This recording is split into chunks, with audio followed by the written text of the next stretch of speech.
here as a means of learning about the world.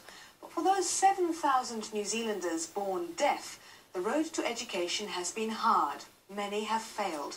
They say the education on offer has left them ill-equipped for the world, more often than not falling further and further behind in class. And for many, the future has meant the dull or poorly paid jobs.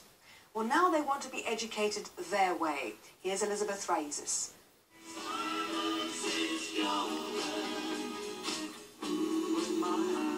These people were once banned from doing this, once punished for using their hands to communicate. At school, some were even made to sit on their hands, made to struggle to speak with their voices. Many couldn't, but still no hands allowed. Their language survived anyway, forced underground, hidden from the eyes of their teachers. These are deaf people communicating in New Zealand's sign language, their own native language.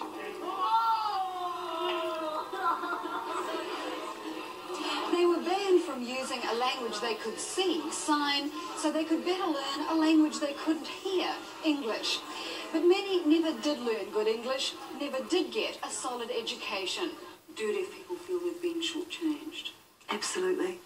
They feel that their education system has been something of a tragedy for most of the people that we work for. A tragedy? How so? Something like 80% of our clients have significant difficulties with reading and writing. About half of those numbers cannot read or write at all. 60% of our clients have no employment. The vast majority of the rest are significantly underemployed. I'm angry because I've been raped of the soul or of the person I'm meant to be as a deaf person. That is what I'm angry about. I have a right to be the person I want to be, not a manipulative freak of society. This group of young deaf people in Palmerston North feel robbed of a solid education. Overseas, Steve Hook has seen deaf lawyers and doctors.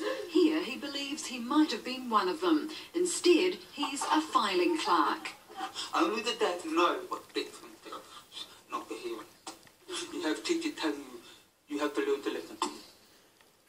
You have to learn to fit in with the hearing world. There is no hearing world. There's not a thing called the hearing world. We have a right to be on this planet as anyone else. You don't say to a person in a wheelchair, learn to walk. This is the walking world. No. Lenine Allen struggled to learn in a classroom full of hearing people. How successful was your education? Really, to be honest, it stunk. Well, I felt the education system failed me. I can read, yeah. My writing is not good. I've got a lot of... I get confusion with my past and my tenses, my past, future and present tenses. And also a lot of my words when I write, I get them back to front. I get them around the wrong way. So what kind of work have you done? I just shit jobs, really. This is the kind of education deaf people feel left them unfit for life. 75 years of service in teaching New Zealand's deaf children is the proud achievement of the School for the Deaf at Sumner. The unsatisfactory and embarrassing system of sign language was never used. The first headmaster, Gerard Van Ash, introduced the then revolutionary method of lip reading from accentuated mouth movements.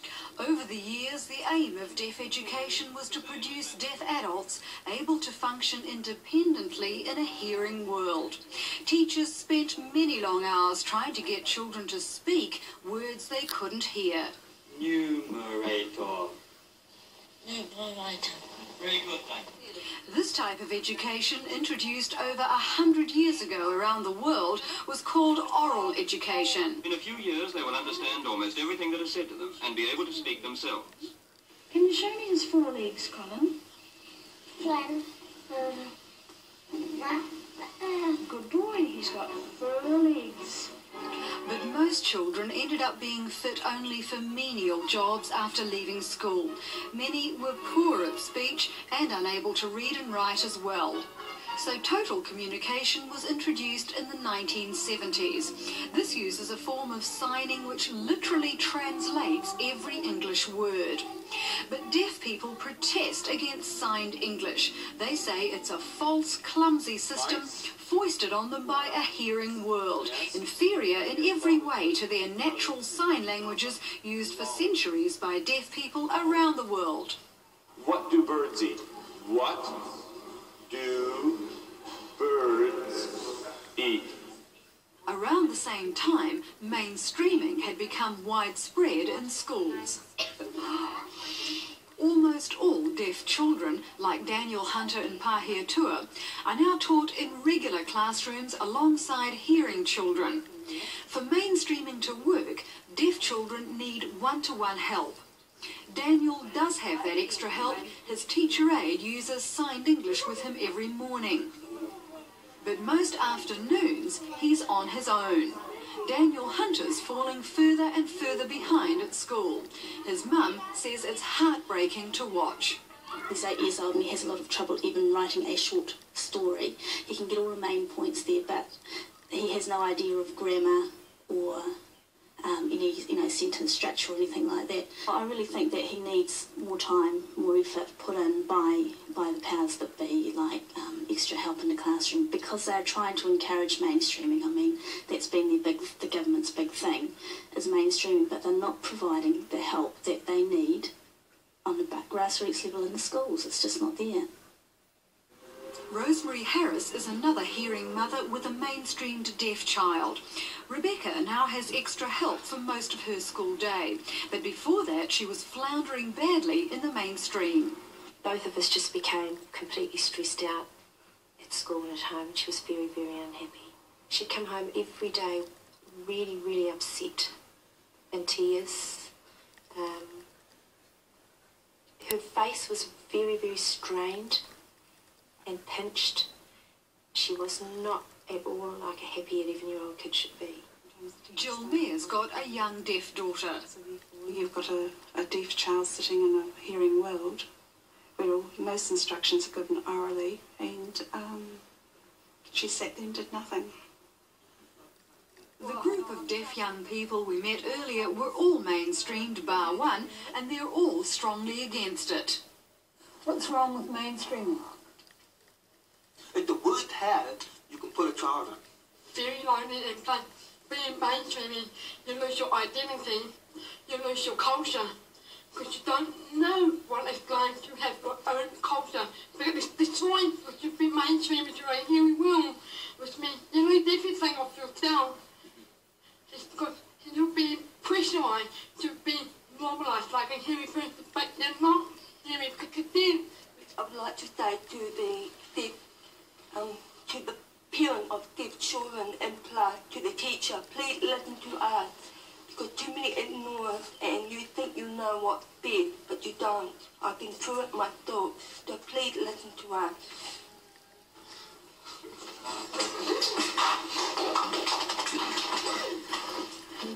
Many of the deaf are now saying the way the hearing have run their education has ruined their lives and closed off their futures.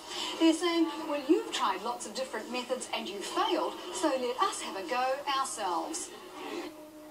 In Australia, that's just what the deaf are doing. This Sydney school's introduced a radical new form of education taking hold around the world. The pupils are being taught English as their second language. They're using sign as the first language, but not sign as a translation of English. Instead, the sign they're using is Australian Sign, the natural sign language of the deaf Australians. Each country has its own form of sign language, and each is a full language in its own right. Already fluent from preschool in Australian Sign, Auslan, the children are immediately able to start learning other subjects. The school was set up after local deaf people demanded they have the education they want for their children, an education in Auslan and English. Sign language is a rich language. Any thought or idea that can be expressed in the English language can also be expressed in Auslan, and it's done with so much colour and energy, and it's a language that's visual, spatial, it's a language that's living and growing. and it's the language of the deaf community. John Patterson says sign language gives deaf people their identity as a cultural group. I guess deaf people see themselves not in the way that educators have traditionally seen them, so they don't see themselves as a handicapped or a disabled group, but they see themselves really as a cultural and linguistic minority, just as we have other minorities in Australia and New Zealand.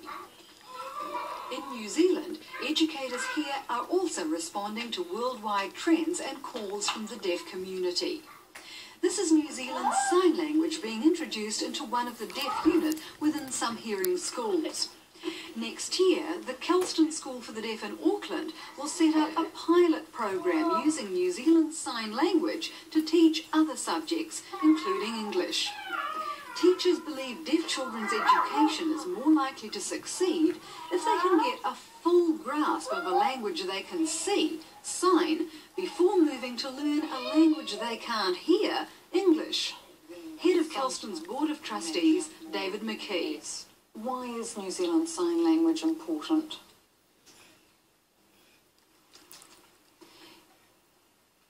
Because sign language is 100% accessible to deaf people.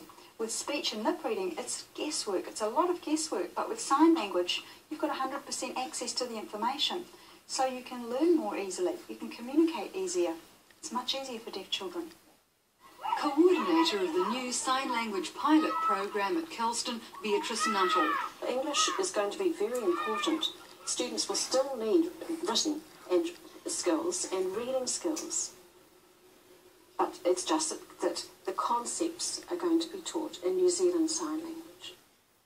Deaf people are very clear about the education system that they want. They want a bilingual, bicultural education. They want deaf professionals involved in education. They want to be involved in setting policy on how their education system runs. They want interpreters in mainstream schools. They want the opportunities for deaf children to be educated together where language is accessible to them. But not everyone agrees that New Zealand Sign should be the first language. That's because most deaf children are not born to deaf parents, they're born to hearing parents. And unlike deaf parents who sign to their children, many hearing parents speak to theirs. So they want their deaf children to speak back if that's at all possible.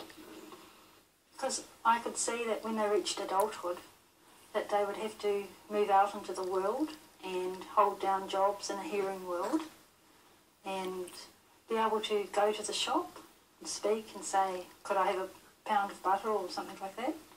I really wanted them to be able to fit in and not uplift our whole family background, not have to have every person we knew having to sign.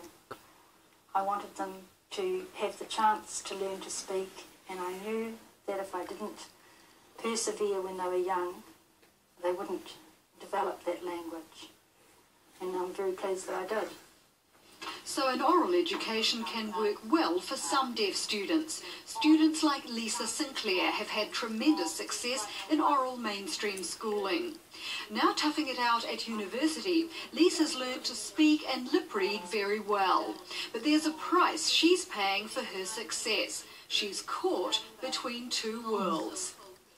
I don't want to be in the deaf world because I want to be in the hearing world, and that's how I feel about it. And that's, yeah. Do deaf people accept you? Deaf people who do sign language, I don't think they do. But there are people out there who in the same situation I am, and they accept me, but because they understand, because they're in the same situation. But there are other deaf people who don't. If it was possible, would you like to be able to hear? Yeah, of course I would. And that's the key to understanding why Lisa's feeling rejected by the deaf, despite her obvious success, or perhaps because of it. Ask this group whether they'd like to be able to hear, and this is the unanimous answer. No. No, I couldn't fit into the hearing way. I'm proud to be deaf. There's nothing wrong with being deaf. If you had a baby, would you want it to be hearing or deaf? I'd love to have a deaf child. I'd love to have a deaf child because that way I can see myself, you know, I can look at it and I can say, I've been through that. I can look at society's reaction to it and I can say, I've been through that. And if I have a deaf child, it means to me that I can see myself growing up in the hearing community. I'll be able to help the child understand the ways and the needs of the deaf. If I have a hearing child, I'll stick that. But if I have a deaf child, I'll have a cigar.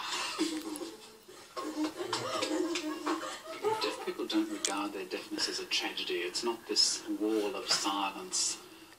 They really believe it's something to be celebrated and to be affirmed. They have a lively, vibrant culture. More and more, deaf people are now telling the world we accept ourselves as deaf. They're telling the world we want you to accept our deafness. We want you to stop trying to make us behave like hearing people. Only then, the deaf say, will they have any chance to lead the full and independent lives so many of them have so far been denied. Elizabeth Raiz is reporting, and a survey of 137 South Island schools has found a third of all types of special needs mainstreamed children get no teacher aid time at all, and that 90% of teacher aides have no training. Education Minister Lockwood Smith says special education policy, which includes mainstreaming, has been under review for the past 3 years. He hopes to release a draft document for discussion soon. Well, after the break on Frontline, the